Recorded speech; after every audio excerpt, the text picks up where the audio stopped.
The invocation will be me tonight, so could everybody please stand?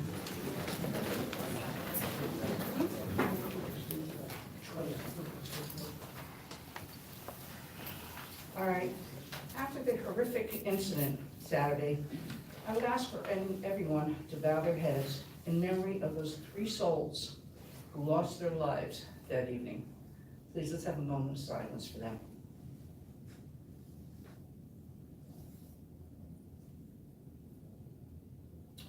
Thank you. I pledge Allegiance to the flag of the United States of America and to the republic for which it stands, one nation, under God, indivisible, with liberty and justice for all. Mr. Hanlon, again, let's note that there is a quorum with President McLean absent. We'll start with courtesy of the floor. Now, courtesy of floor is something that is, you speak on something that is not on the agenda, okay? And please read your remarks to 3 minutes. Unless you are an organization, you will get 5.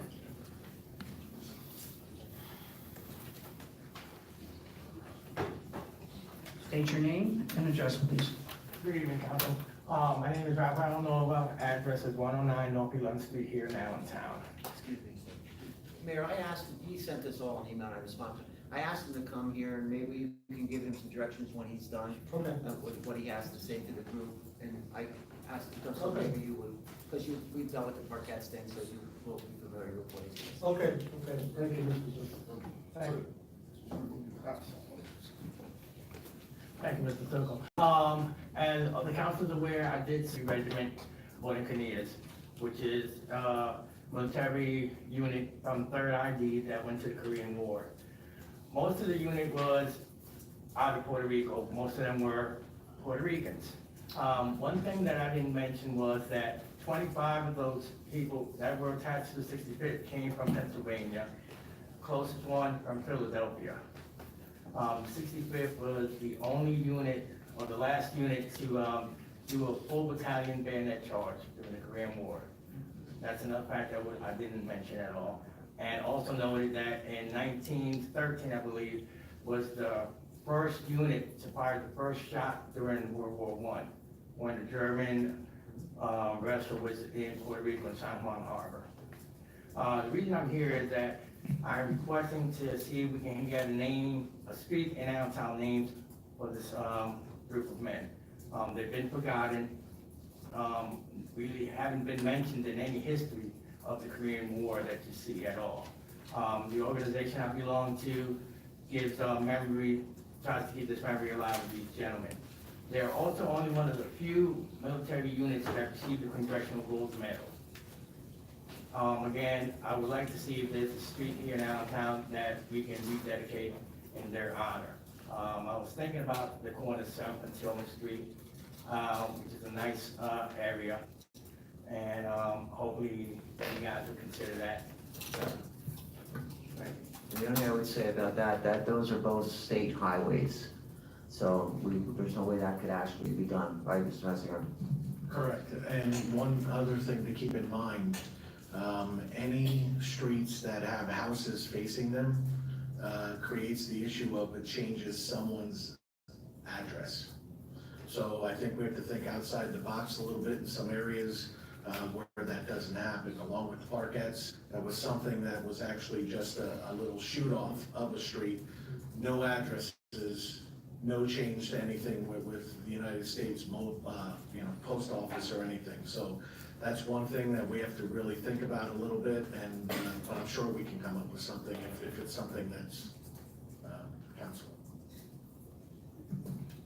Thank you, Frank. Raphael, give your name, address to the chief clerk, okay?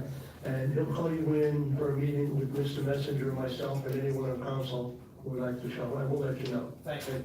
You're welcome, you're welcome. Is there anyone else for courtesy of the floor?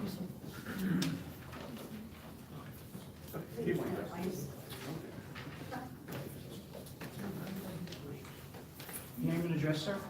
Donald Sederwitz, 2750 Chew, CHEW Street, Allentown, PA. Dan Farrell's with me. I'm here as a representative of the Allentown Housing Authority. And before I start, I've been on the authority for many years. I've never questioned any of the appointments or reappointments of anybody who ever came, whoever was recommended, I did. But after the last situation, I just felt I had to say something. On behalf of the Board of Commissioners of the Allentown Housing Authority, we respectfully request the City Council reconsider the appointment of Alan Jennings to the Board of Commissioners. Mr. Jennings has faithfully served as a member of the board since 2008, and we were disappointed that his reappointment was not approved. As you know, the Allentown Housing Authority manages apartments and provides rental assistance for more than 2,500 families in Allentown. As commissioners, we take our role in providing oversight and direction up to the staff of the authority seriously. The diverse backgrounds of my fellow commissioners and dedication to serving the community has provided a resource that benefits the authority. Mr. Jennings is an integral part of that resource. His experience as executive director of the Community Action Committee of the Lehigh Valley has been an invaluable resource for the Allentown Housing Authority. His dedication and passion to improve the community, especially those families struggling to rise out of poverty, is unquestioned.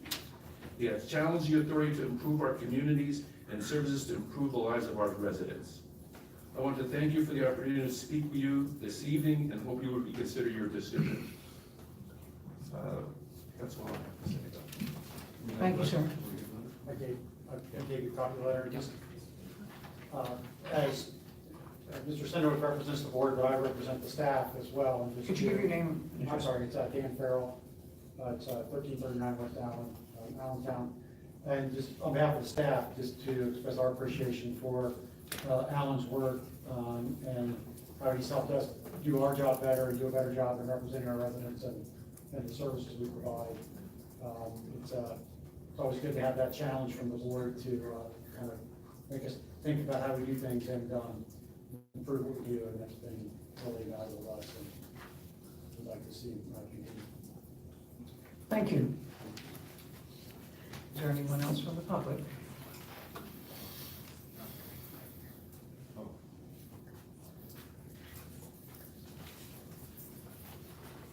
State your name and address, please.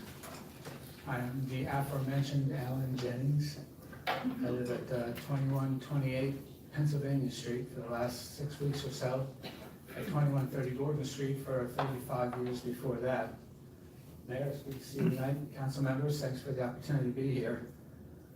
I've been smeared, and I felt that it was time for me to stand up and speak out for myself for once. I've spent my life fighting for others, and I find myself having to defend my honor, my credibility, my integrity.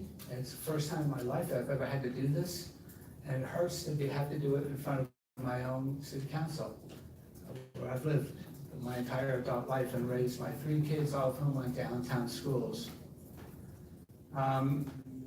James Edwards and James Whitney and Shelby Edwards have been, as you know, doing everything they can to discredit my work. They claim to have been rejected for a facade grant and so upset about it that they've spent the last several weeks doing everything they can to undermine my reputation and the agency's work. And I wanted to tell you that they did do something right in the sense that they caught the fact that we made a mistake on our 990 IRS form. We're a $25 million organization. We have 100 employees. We do everything from weatherize 1,100 homes a year to dressing up Allentown 7th Street, to distributing 9 million pounds of food to 200 nonprofits, to rescuing people from foreclosure. We busted a fraud conspiracy that ripped off 200 families of minority and low-income families in Center City, Allentown, 10 years ago. It gave us a national stage to talk about predatory lending. We have given everything we've got to the city. Their accusations beyond that have been outrageous. They've been slanderous, and if I wasn't a public figure, I would be suing them. I want you to know, though, that we did take their accusations seriously. We have a staff committee that's reviewing all of our internal functions. We have a board committee that's scrutinizing our work. I voluntarily called the Pennsylvania Department of Community and Economic Development and invited them to look at what we were doing, because I figured that our being able to deny something was not going to be credible, that an arm's length review by the state would be more so. And we're intending to go to the IRS and ask them whether we've done anything wrong. I don't know if many people go to the IRS and say, would you please check us out? But we're planning on doing that. You can continue, Mr. Jennings, continue.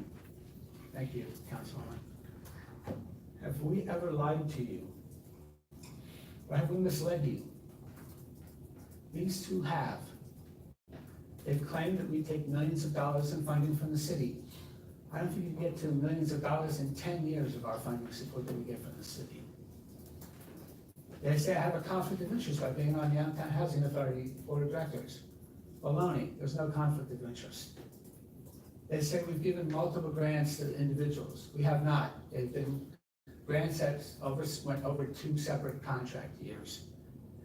They say that one of the people that got a facade is not in the target area, the upside neighborhood. They are.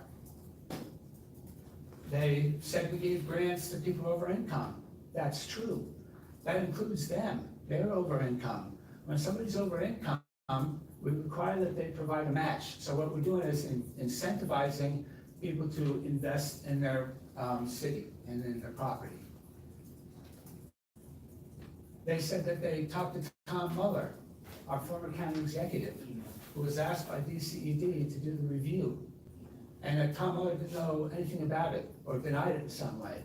That's not true. Tom Muller did the review. He's already submitted it to the Department of Community and Economic Development, and said there's been no wrongdoing.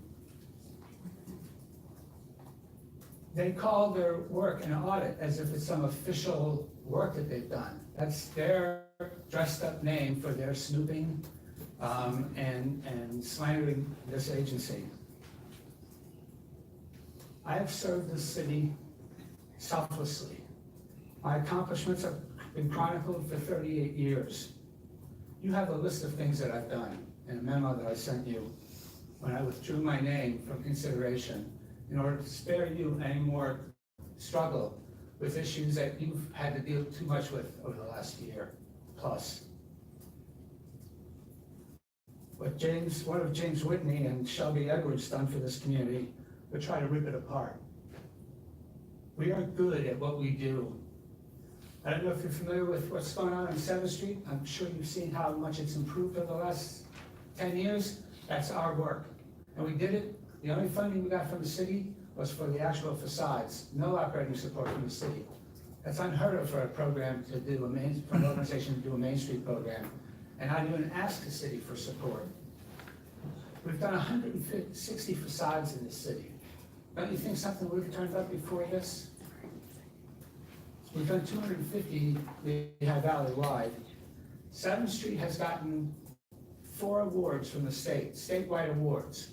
Peter Lewis has been named the top manager. We've been given the award for the top physical improvements. We got the award for the top anchor building. And we got the award for the best organization. DCED's review is tainted because the department says we're one of the best. They made that claim, that DCED doing a review of our work isn't valid because somebody wrote a blog for the department saying how great we are.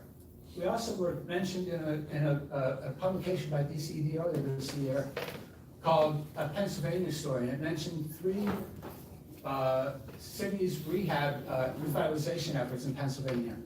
One was Erie, one was Johnstown, and one was Bethlehem, and we got a ton of the credit for the work that Bethlehem has done in revitalizing itself. That's the Department of Community and Economic Development that they've tried to diminish their value in commenting on how good we are. Everybody who has come into contact with these 2 individuals that I've talked to, everyone, including many people in this room, have said they're pain, they're not credible, You want to get them out of here, they're trouble, and yet you didn't appoint me to the Housing Authority, reappoint me to the Housing Authority, because you accepted their claims over mine. I'm sorry, folks, but I have a shred of pride, and that's not okay. I've served you as well as I can. I think I deserve better than what I've gotten here. We have a lot to do. In the next 3 weeks, we're gonna start $1 million housing rehab effort for this city. And we're gonna bring money from outside the city to complement those funds. This is a distraction, it's unnecessary, it's an outrage, and the next time they come up here, you should tell them they're not welcome. This is not okay. For those of you who voted for my reappointment, I appreciate that. Those of you who didn't, I don't understand why. I wish you had given me an opportunity to address whatever your issues were that led you to do that. I consider this city my home. I love this place. I put everything I've got into it. Give me a break, please. Thank you. Thank you, Mr. Jones. Anyone else from the public?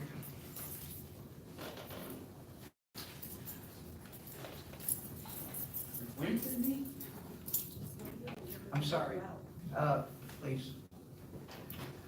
Sir, your name and address, please. Yes, my name is Howard Cohen, 230 North Dodge Street, Allentown. Good evening, Council, Mr. Mayor. My issue has to do with a letter that was sent to the traffic planning and control units, to the superintendent and to the maintenance supervisor. And it has to deal with a traffic issue with Ott Street, or more appropriately, the Ott Street Expressway now.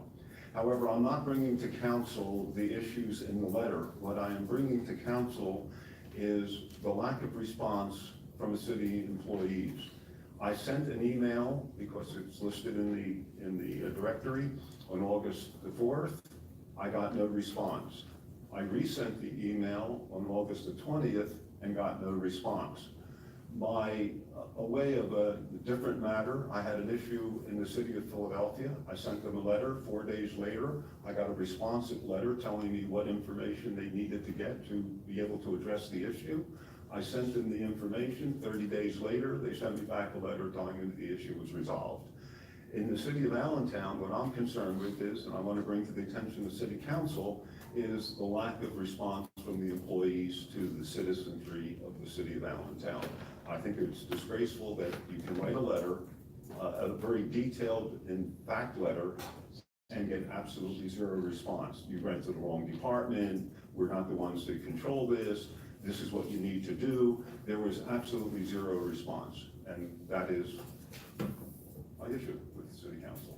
What was who did you send the letters to again? I'm sorry. I sent the letters to Nelson, and excuse me if I'm not pronouncing his name correctly, Varugese, Varughese, and I copied Curtis Alexander, the traffic maintenance supervisor. In response to this, you're going to respond to this, Mr. Well, I would like to know the information with what the issue is, and I'd like to also check then also through IT to make sure that there was actually the email sent to us. But if you can give me the information, I'm in charge of that department, so I would like to know what the issue is. I know Mr. Cohen lives in Oscar, obviously. Make that to Mr. Hannon, and we'll get your response ASAP. Thank you. Absolutely. Absolutely. Whatever you need, whatever records you have. Is there anyone else courtesy of the board? That's it.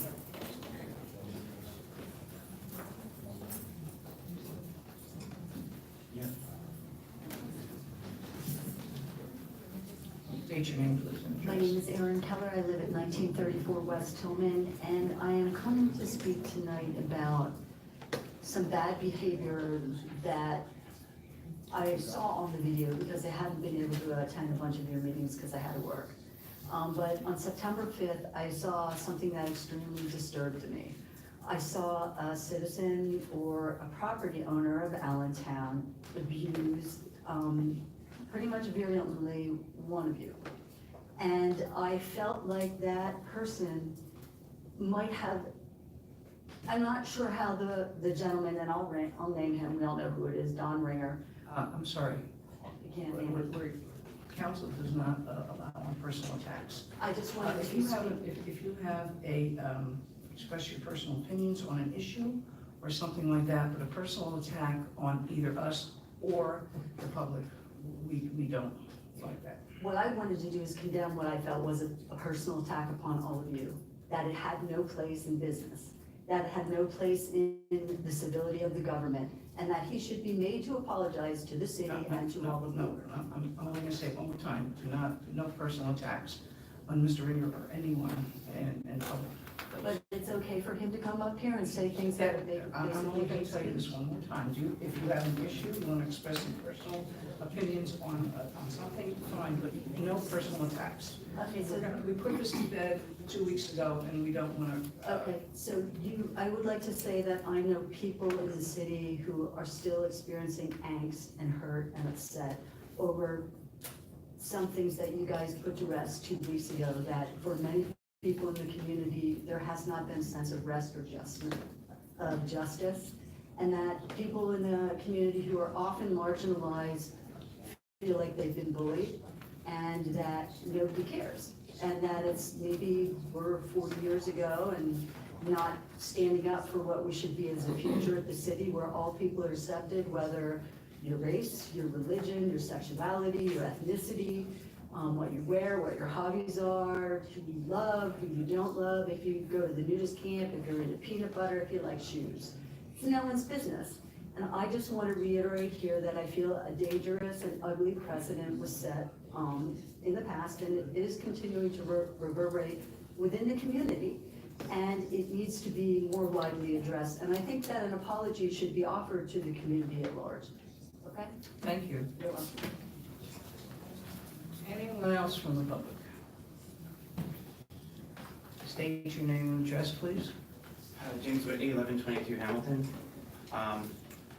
I had no idea that my name would come up so much tonight. I agree with you that we shouldn't have personal attacks.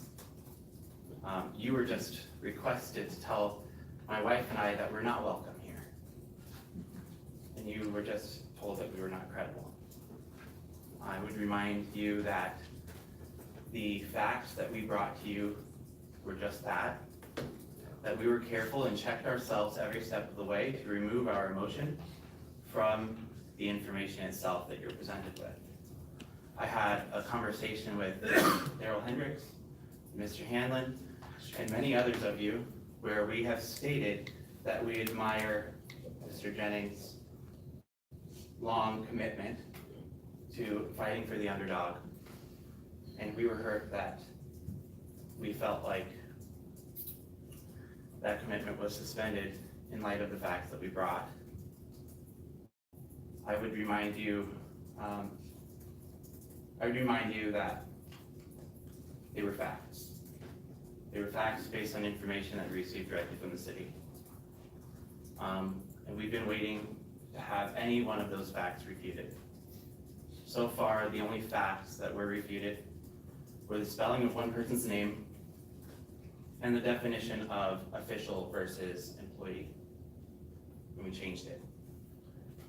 The information that you were presented with was first, before anyone else, sent to Mr. Jennings. We sent it to him with an email that said that we wanted him to see it first so that he could have the opportunity to correct the record on anything inside of it. He responded by challenging us to shout those findings from the rooftop.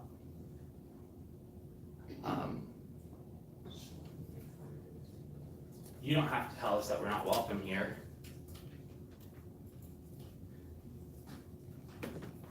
I don't feel necessarily welcome right now. But they were facts. Refute the facts. That's it. Refute the facts. Tell me what was false, and I'll correct the record. Thank you. Thank you. Anyone else from the public? Seeing none, we will now move the meeting toward, where are we going here? The courtesy floor space. Mr. Madam President. Yes. Miss, I think there was a request from, some of the members of the Housing Authority, and although I don't get involved in that, and I don't, because I'm a member of the Housing Authority, I'm not allowed to vote. I think we should address that request as a matter of procedure in council, either yea or nay. The request was to reconsider Mr. Jennings' appointment to the Housing Authority. Excuse me? Well, it's something that we gotta address. We gotta say, we can say, yes, we're gonna look into it or not, or something like that. We don't have to discuss it. I know, but Mr. Greedy, I don't want to interrupt you, but he did resign, and it's going to be, I think, up to Mr. Jennings to, this is something we can discuss in the future, but I think tonight we could put this to rest, and he did resign, and it's going to be up to him if he wants to be reinstated. And then I think the committee or the council can then, at that time, discuss. Yeah, that's a good response. I just wanted to make sure that we responded. Oh, yeah. I think it's going to be up to Mr. Jennings to see if he wants to reapply. Okay, thank you. Okay, can we move along now? Let's see, approval of the minutes? Common consent? Okay. Old business? I have some. Mr. Zupo, have some old business. As a result of the fact that we're not gonna veto, Mayor O'Connell's, vehicle take-home policy, if I'm correct, I'm sorry. If I'm correct, Mr. Clerk, it now then goes back to the original ordinance of 13 take-home vehicles, correct? Yes, it'll go to what the ordinance was prior to the last council meeting, so yes, it'll go back to that language, yes. Okay, so, since there's 4 K-9 vehicles, yours and then Mr. McMahon's vehicles as well, that's 6.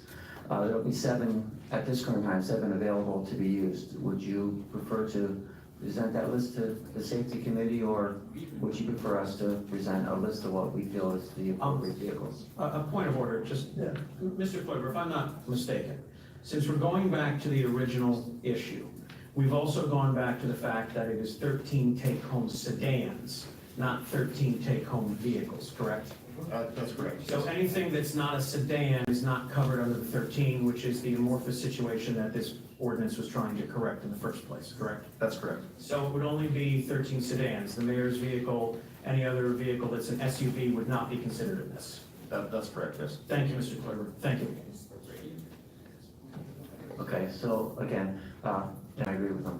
Are you gonna provide us with the others? Well, actually 13. Well, the K-9 vehicles are currently sedans, so, would be 9 vehicles then. Would you wish to provide that to us, or would you prefer the safety committee suggest a list of those 9 to you? I would suggest that, the bills that are on tonight, Bill 69 and 70 should be introduced tonight and go to the committee of the whole next Wednesday, October 10th, for discussion.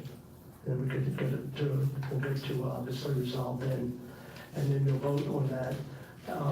You'll move that one way or the other to the October 17th meeting.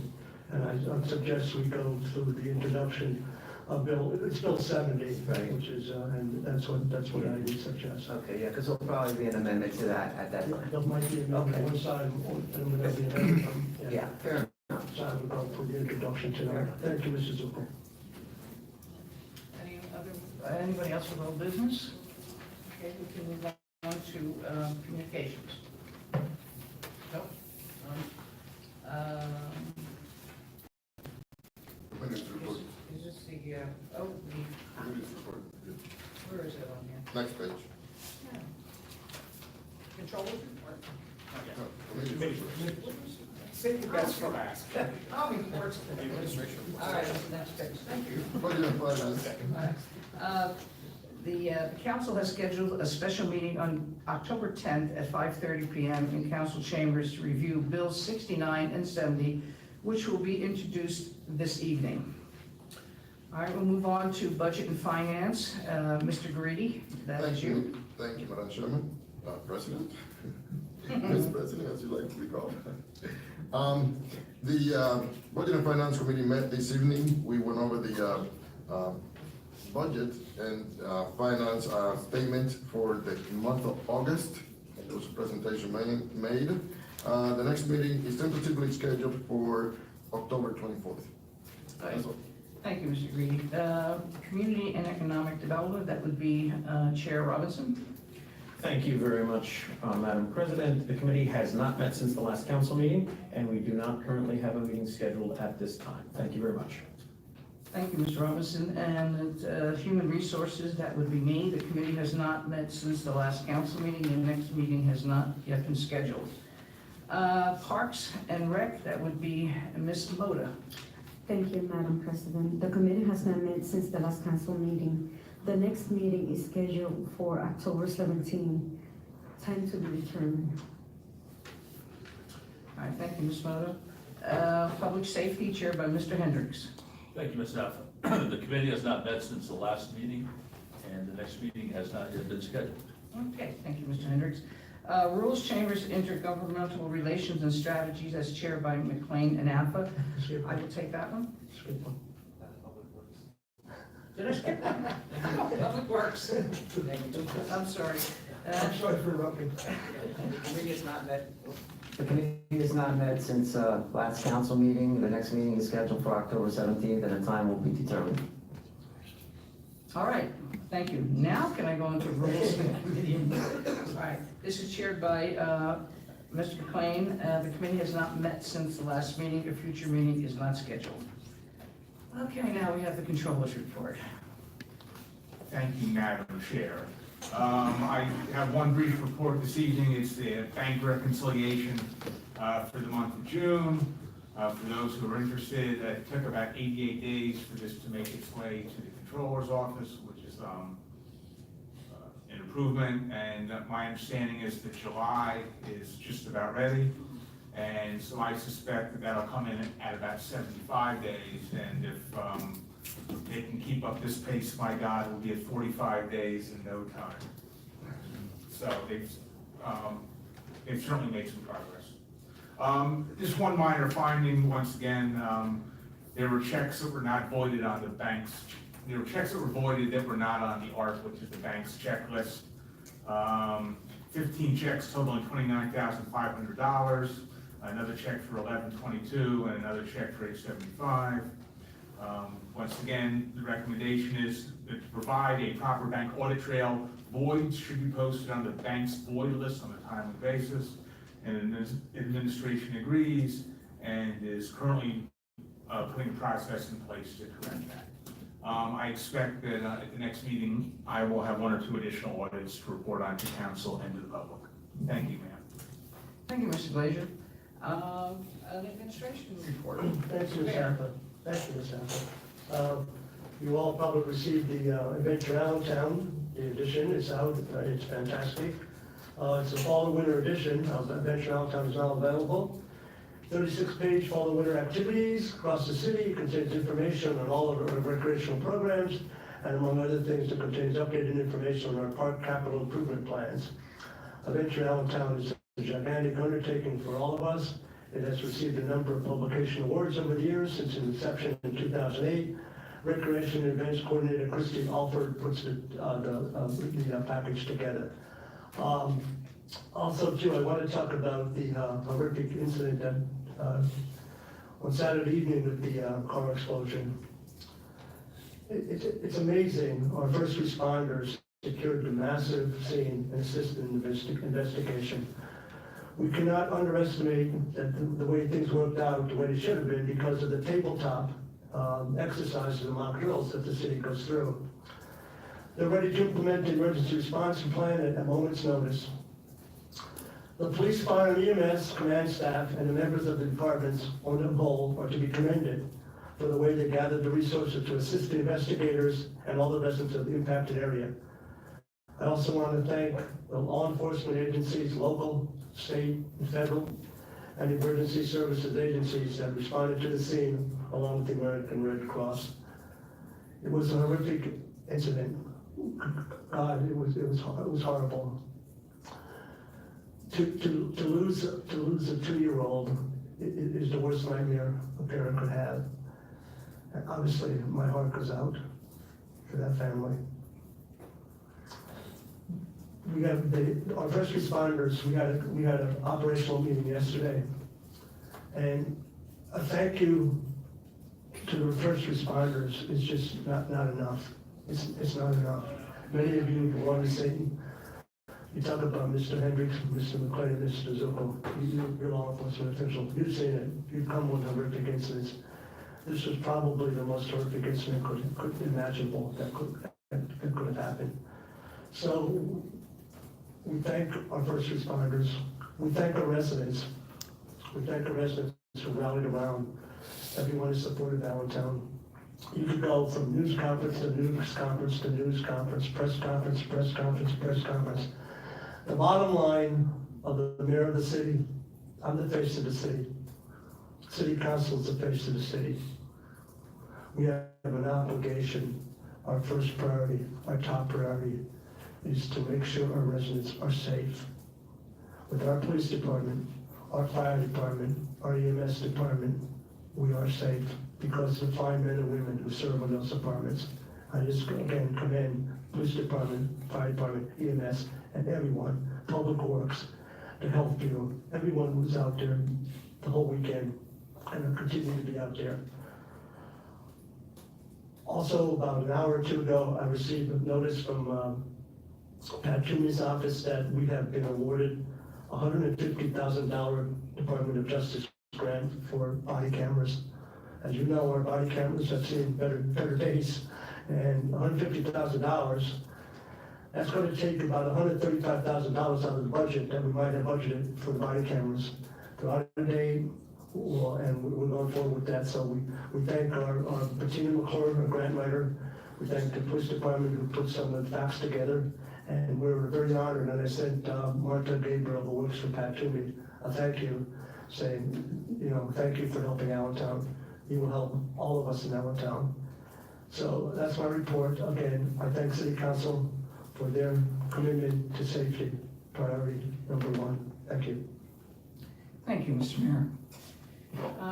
Appointments. We have one tonight for the Human Relations Commission. Her name is Wendy Escarfoli. Oh my. I hope I'm pronouncing that right. So is she here? All right, so this is for the Human Relations Commission. So do I have any remarks from my colleagues on Wendy? Let's just call her Wendy.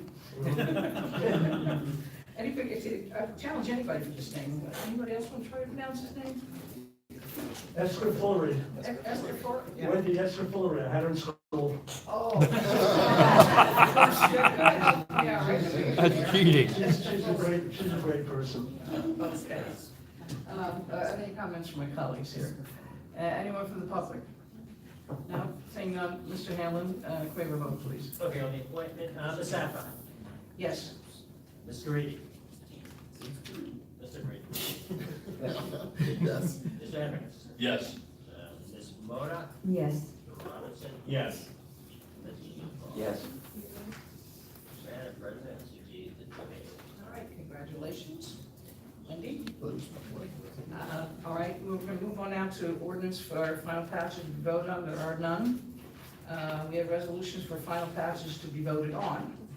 The first one would be R-115. Mr. Hanlon?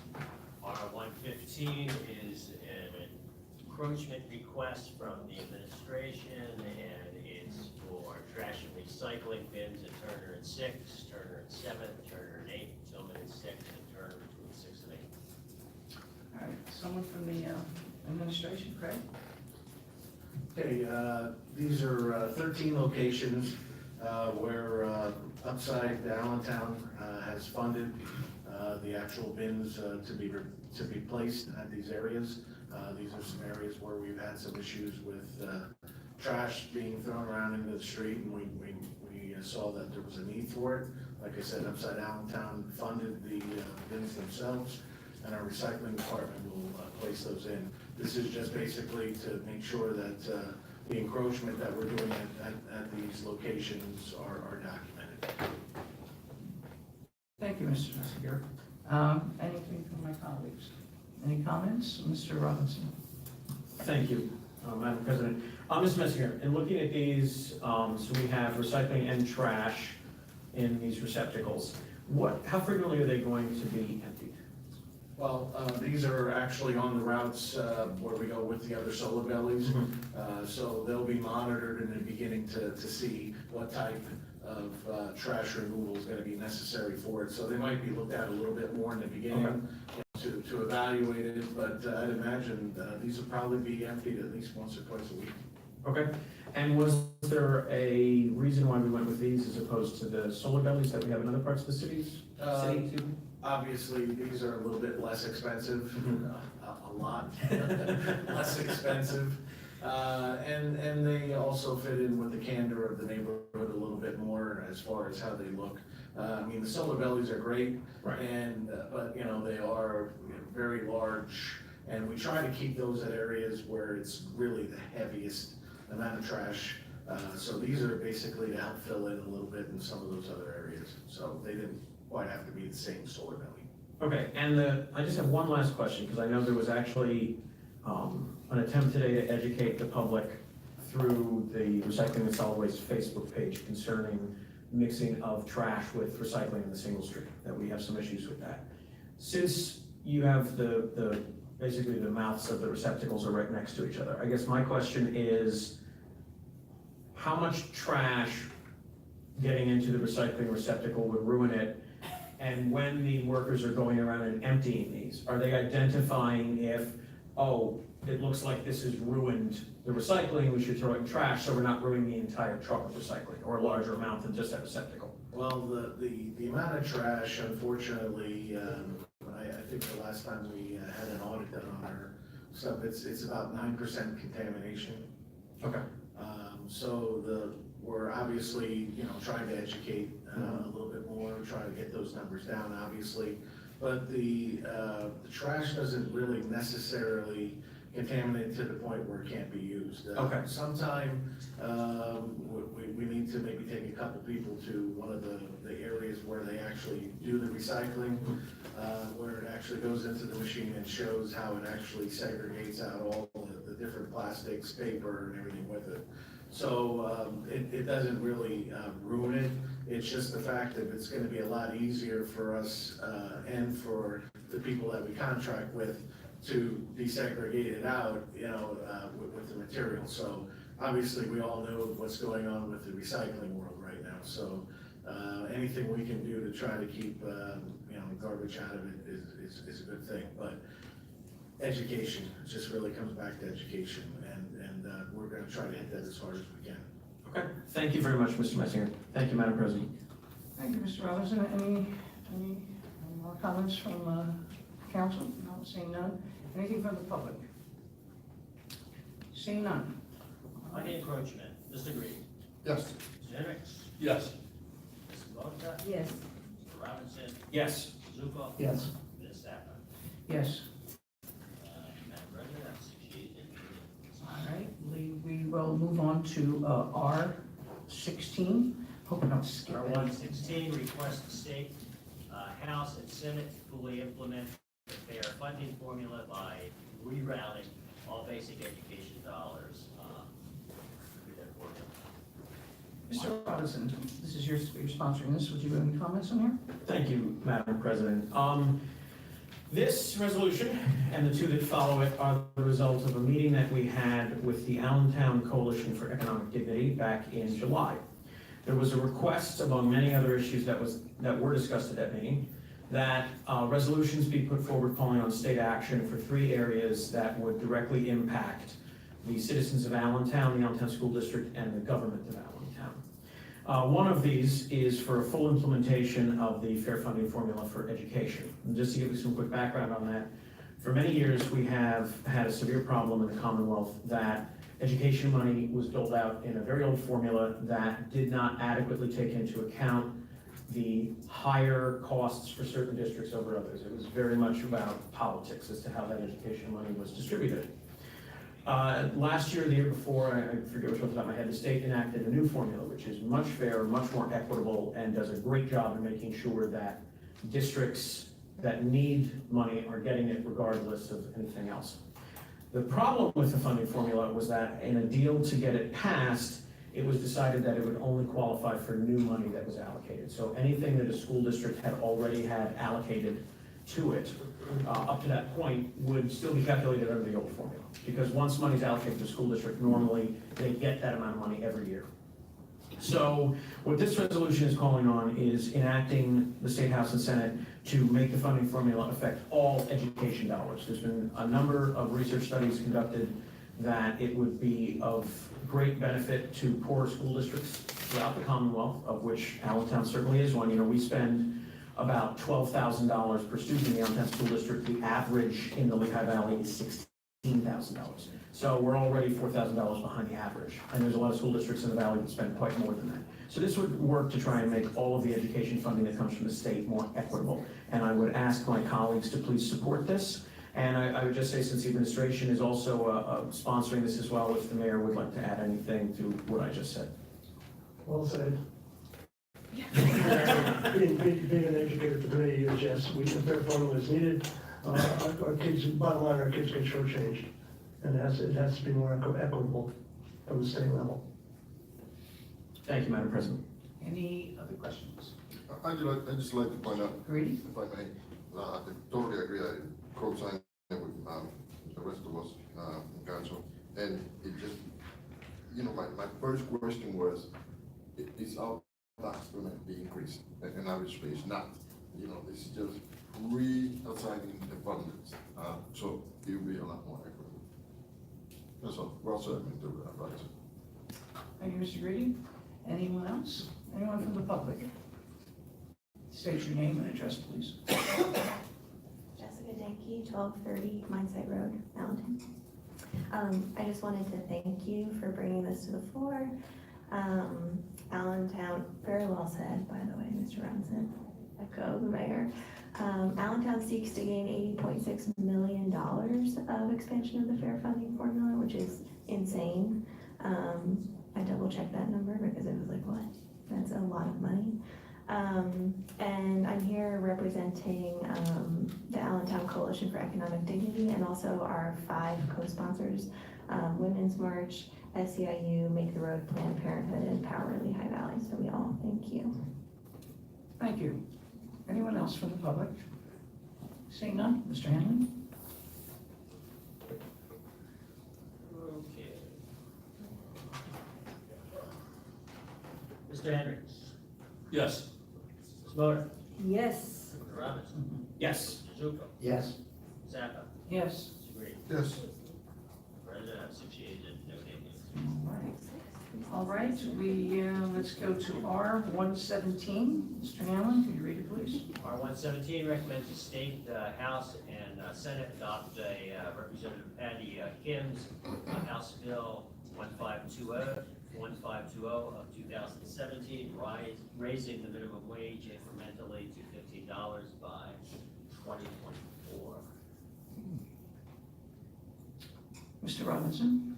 Thanks again, Madam President. Again, as I said, this came from the meeting that we had back in July, and this would call for an incremental raise. Currently, Pennsylvania has the lowest minimum wage of any of the surrounding states around us, quite significantly in comparison to some of our neighbors, but at least 50 cents less per hour than all of our surrounding neighbors.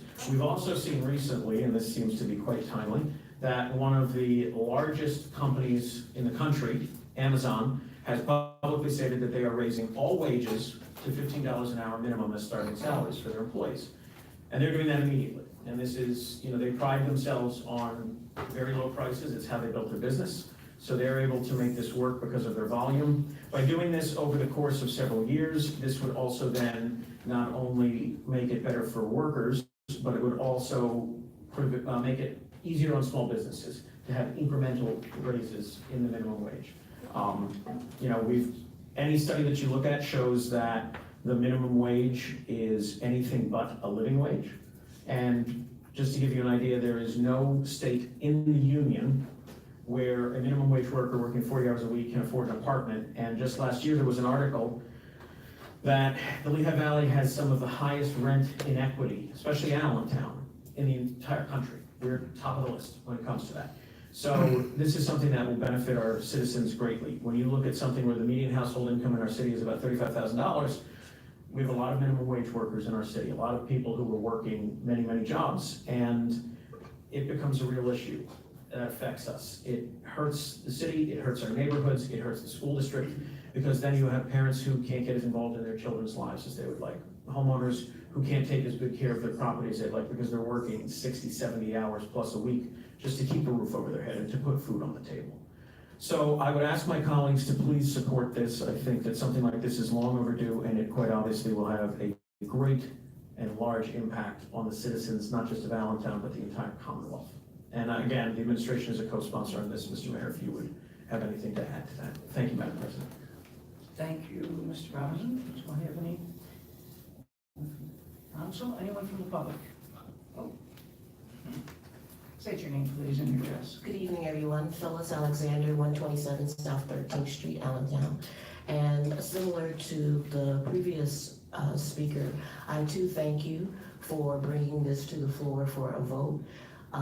Mr. Robinson, thank you for your framing of this particular vote.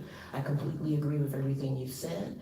The only thing I'll add is that in my observation, people who have more financial stability, when you have a city that has a critical mass of people with financial stability, that has a positive impact with respect to safety. That also contributes to decreasing crime, in my observation. So thank you, and we appreciate you taking this up. Thank you. Sir? You notice I called you sir? State your name. That's the most respect I've had. I can't tell you how long. Michael Kaminsky, 779 Benton Street. First of all, how's everybody doing? Glad to hear that. Mr. Robinson, you brought up the point with Amazon that they're paying the $15 wage as part of, doing the right thing, whatever, Part of that, though, is market demand has dictated for Amazon to do that. I'll freely admit, I'm addicted to Amazon Prime. I'm probably on the thing once a week, buying something I don't need. So what Amazon, I think, has recognized is that they need to attract a high-quality workforce. And the reason why they're doing that is because, at $10, $11 an hour, they're just not getting the qualified people that they need. The other part of this that I think is being overlooked, and with all due respect, I understand the argument for the $15 minimum wage. However, we're not looking at our young people and what a lot of businesses are doing, and unfortunately, corporate America, whether you like them or hate them, have a lot of smart people. I was at a McDonald's out in my travels to Notre Dame a couple weeks ago, and I stopped at a McDonald's out in the middle of the state, and they had 3 kiosks going with, the electronic, order. It was maddening for me to do it, but they're prepared to train people to do that, and they were able to manage 6 people's orders with 1 person. And that's something that we're losing sight of here. One of the reasons I'm up here is because, and as Mr. O'Connell knows, because I sliced many a slice of lunch meat for you and your family at Hershey's Market back in the day. The minimum wage has a double-edged sword, and you need to be able to pay young people to have jobs, and they're learning people skills, and they're learning how to interact with others, and learning maybe possibly a trade.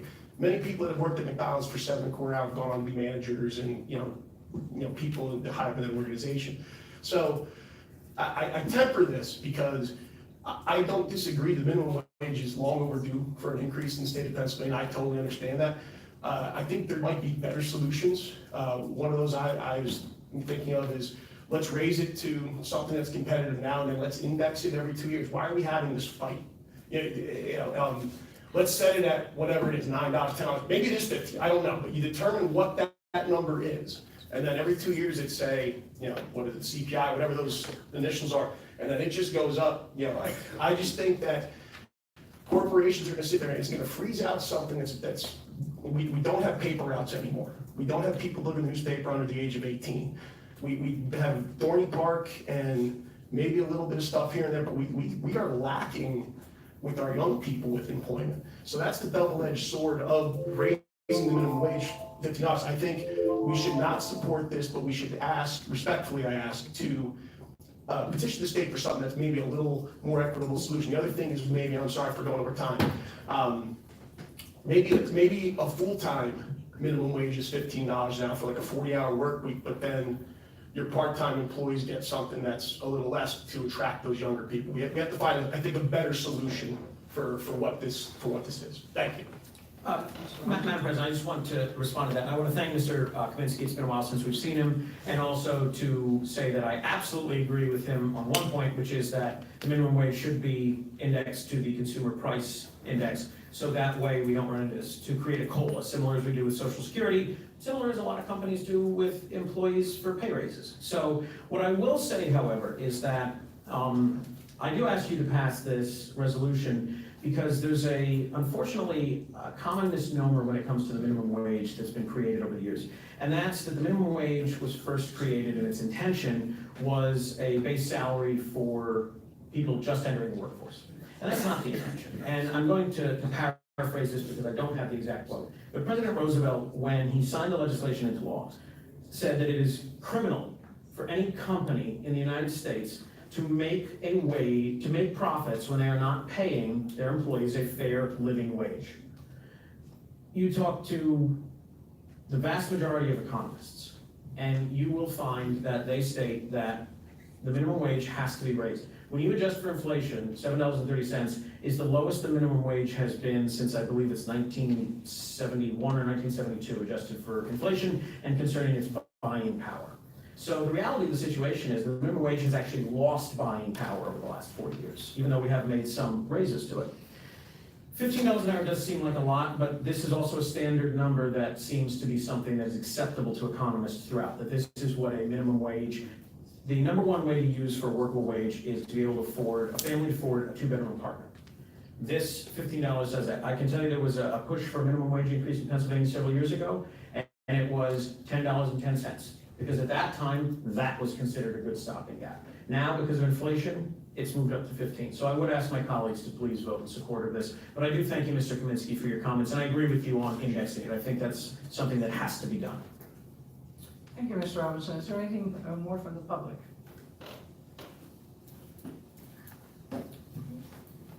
State your name again and your address. My name is Erin Keller, 1934 West Tillman.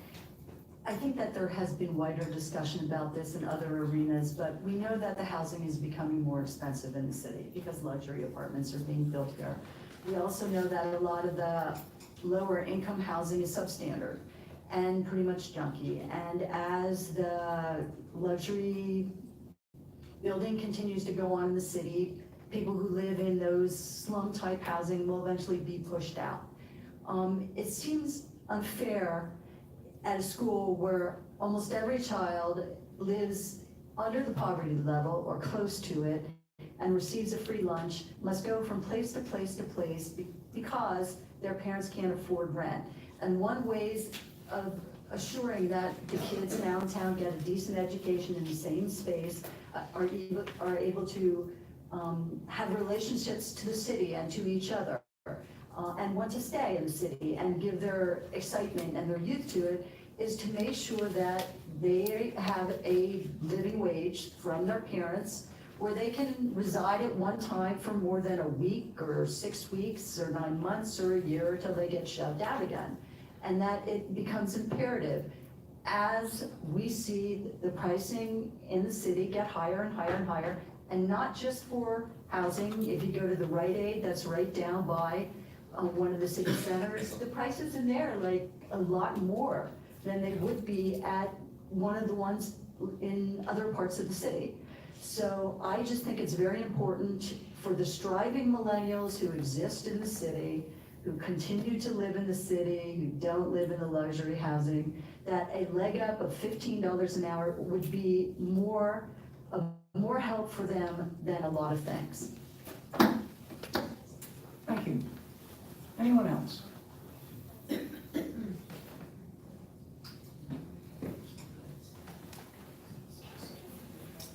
You state your name again and your address. My name's Whitney, 1122 Hamilton Street. In Seattle, we enacted a $15 an hour minimum wage. At the time when the $15 an hour minimum wage went into effect, I was a manager at a large thrift store. I didn't have a college degree. Most of my peers and friends worked at Microsoft, Facebook, Amazon corporate, amazing jobs. And I was always on the outside of that because I didn't have a college degree, and I still don't have a college degree. But I did have the ability to look people in the eye and smile and give them amazing customer service. And that really helped me to excel in retail. And when I would hire young people, I would teach them how to look someone in the eye and smile, and I would see their lives blossom in really incredible ways. When the $15 an hour minimum wage was enacted, what we found was that all of a sudden, somebody who's coming from a low-income position in Seattle was now competing with people who were willing to drive from Everett or Bothell or a neighboring city where the minimum wage was lower, who would then come in and take those jobs, who had come from a place of more privilege, a place where English was their first language, where they had the ability already to look someone in the eye, smile, and give amazing service. And I think that it's true, $15 an hour, I think would change a lot of lives. I know when I started making $14 an hour at that time, it changed my life. We just have to be careful that as that minimum wage kicks in, that we protect the most vulnerable working population, the population who doesn't speak English as a first language, the population who needs that raise, but will then be competing with people coming from out of state to take advantage of that high minimum wage. And so we just need to think about it. It's a multifaceted problem, and it's going to take a multifaceted solution. I can tell you that it's not a $15 an hour minimum wage by itself that are going to change these people's lives.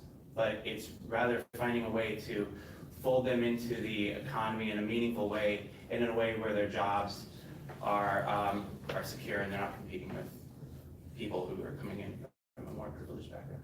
So, thank you so much. Thank you. Anyone else? Seeing none. Mr. Hanlon, take a vote. Ms. Moda? Yes. Mr. Robinson? Yes. Duco? Yes. Zappa? Yes. Mr. Greedy? Yes. Mr. Head? I am going to reluctantly vote yes, and I appreciate Mr. Kaminsky and Mr. Whitney's comments. My biggest concern is young people getting their first job. What I do like about it is the time element here. We're talking about 2014. Obviously, with inflation, that's going to become a more realistic amount at that time. 2004. I do vote yes. Okay, Madam President, that's G. All right, let's move on to R118. Mr. Robinson, this is all. State, House and Senate implement paid family and medical leave. All right, Mr. Robinson, this is yours also. Thank you very much, Madam President. The impetus behind this resolution is that currently we have a situation in which unless an employer totally guarantees paid sick leave, which unfortunately is becoming rarer and rarer, most people have to take unpaid leave if they're sick. And I'll use a good example that from someone that all of us know. Julian Kern, who works with Ken Heffentrager to run the Allentown Tennis Association, he's posted this all over Facebook, that he's had some serious health issues and he's had to take time off of work. And just recently, he posted to Facebook saying, I don't know how I'm gonna do this. I don't know how I'm gonna pay my bills. I don't know how I'm gonna keep our house. I don't know how I'm gonna do any of this. And he has children. And the concern for me when you see something like this is hardworking people who don't have that protection are really at a disadvantage. Not everyone has an employer that offers them an Aflac program. Not everyone makes enough money to get something like that, whether it's Aflac or another company.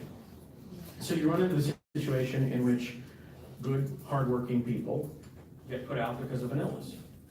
And for me, that's not something that I find to be acceptable in 2018. So this would be calling on the state to enact legislation to do this, and we would be doing it by the information that was sent to us by the coalition of the research they've done and what they are advocating for, along with others, would be for payroll tax deduction for eligible workers. So this would be something that would be paid in that sense. Again, this is about providing people with the tools that they need to be successful. And not just successful, but the tools that they need just to get through their day. All of us face these type of illnesses. I can tell you my own personal experience. I had a situation in which my mother was very sick. She didn't have health insurance. And the bills piled up, and her prescriptions, and it's very difficult to deal with, even for someone who is working in that situation. And thank God that if I would have gotten sick, I had health insurance. I had very good health insurance. I worked for the state at the time. So I would have been safe and set. But at the same time, if I'd have been working a part-time minimum wage job for a staffing agency at a warehouse, which quite a lot of our citizens do, I wouldn't have had that protection in that type of emergency. And I think that one of the promises of what we've done in this country is saying that if you work hard, if you contribute to society, if you want to do good, and you're a good person and you're a good neighbor, we'll help you through hard times, and that's what this will do. So I respectfully ask my colleagues to support this. I think that this is a necessary debate that needs to be had in the Commonwealth, and that this is a step towards having that debate and coming up with a workable solution for Pennsylvania. And also, again, the administration has been sponsoring this as well, so if the mayor has anything he'd like to add, I would just say that. Thank you, Madam President. Mayor, would you like to say? All right. Anyone from my colleagues make a comment? Seeing none. From the public? Your name and address, please. Rachel Coe, 1612 Chew Street. Again, I'm representing the Allentown Coalition for Economic Dignity, and I'd like to thank you all, and especially Mr. Robinson, for taking this up. The U.S. is the only developed country in the world that doesn't guarantee the right to paid sick leave if somebody falls ill and has to care for a sick family member. The research also shows that low-wage Latinx and part-time workers are particularly vulnerable when it comes to paid sick leave. For example, less than a third of workers earning $19,000 or less per year have access to paid sick leave, compared to more than 80% of workers earning $65,000 or more per year. Most of the people that I know personally in Allentown that stand to benefit from legislation like this are parents of young children, and when you have young kids, the daycare might not allow them, usually doesn't allow them there when they're sick. And so if you're a parent and you have to get to work and your work is in a place that allows for paid sick leave, you're in a real bind there if you're choosing between making the bills and then you have a sick kid who's not allowed to go to the daycare. And so that puts you in a real bind. I think one of the main concerns around this is the cost to companies, but the studies have actually shown that access to paid sick leave is good for businesses when workers can stay home when they're sick or when their kids are sick. They're not infecting customers, they're not infecting fellow employees, and so the research has actually shown that to be true. So thank you very much for bringing this to the floor and for your consideration. Thank you. Is there anyone else? Seeing none. Mr. Hanlon? Okay, on the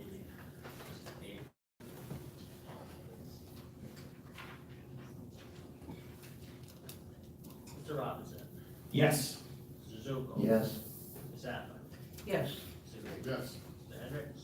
Yes. Ms. Sparta. Yes. President, 6 yeas and 1 nay. All right. That concludes that. So we're going to move on to ordinance for introduction to refer to committee with public comment prior to referral. Bill 65, Mr. Hanlon.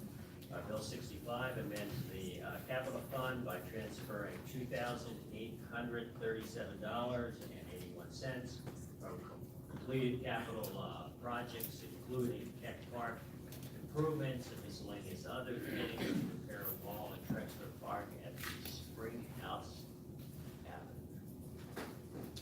All right, do we have any comments from the public? Just a point of order, Madam Chair, for the administration.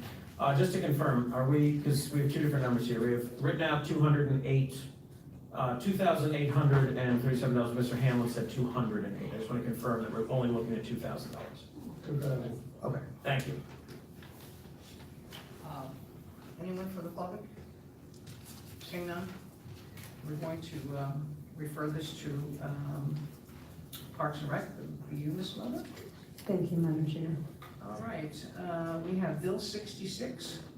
Bill 66 amends the Business Regulation Taxation Code by adding Article 401.02, processing fees for returning checks, setting the fee at $40 and $80 for each subsequent return check during any 18-month period.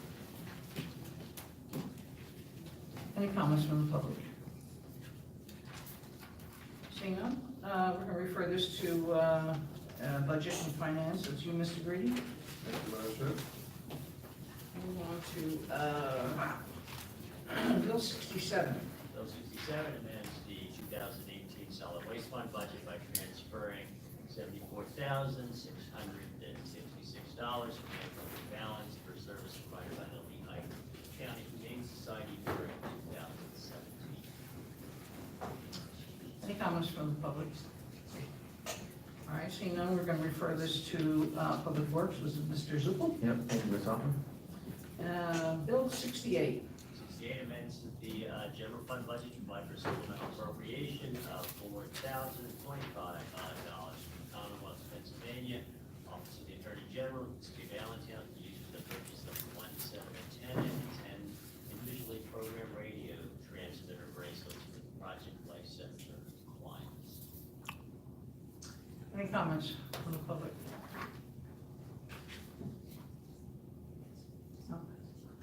No, okay. This goes to Mr. Hendricks in the Public Safety. Thank you, Mr. Adams.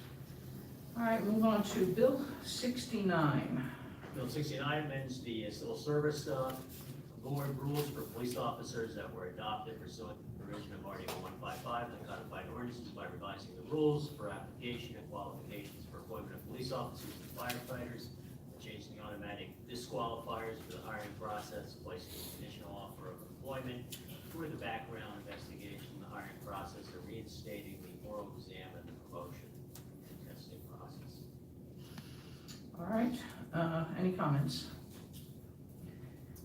Seeing none, we're going to refer this to the Committee of the Whole.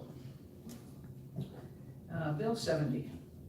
Bill 70 amends Article 121.05, city registered vehicles by changing the word sedan to the word vehicle in 2 places, granting the mayor the authority to designate exceptions to the marked vehicle requirement, changing the number of vehicles permitted to be taken home from 13 to 30, providing for the appropriate marking of fire vehicles, requiring appropriate compliance with IRS regulations, deleting the section C4 that states vehicles cannot be taken home if you're simply on call, requiring a report to be submitted to at budget time, detailing the cost of the city fleet rather than placing the cost in a fund and making other little housekeeping clarifications. All right, any comments? Okay, seeing none, we're going to refer this to the Committee of the Whole. All right, we have a resolution for introduction. None? None? All right, new business. Seeing none? Good and welfare? Just to remind council, if I may, that on the 7th is the historic house tour. So if anybody, it's a good event. I mean, you walk around, see the houses that are restored, and it's a good participation if you have a chance to go restore. Thank you. That is great. I was on the tour years ago at my car upstairs in the bar. It was quite interesting. Of course, that day it rained, so I had 500 people. Yeah, we chased them down. I took that money up. All right. Is there any more? Mr. Hendricks. Just to add, I know this wasn't done deliberately, but in addition to all of those agencies that our mayor mentioned, thanks to, we have to add the health bureau employees. who were tasked with the helping out at the Eastside Youth Center for displaced residents. And I would also add that I received a phone call Sunday from a local blog administrator who just commented, one who's oftentimes very negative about the city. He had nothing but praise to say for all of the public safety agencies, and he thought they did a fantastic job. And it really did my heart good to hear that coming from this person. But this was a comment that was repeated many times to me over the last couple of days. And I think it shows that we have some of the best and most committed employees who did a fantastic job in a very difficult situation. So I just want to add that. And we got a lot of that. We're gonna- Okay. Thank you, and this meeting is adjourned.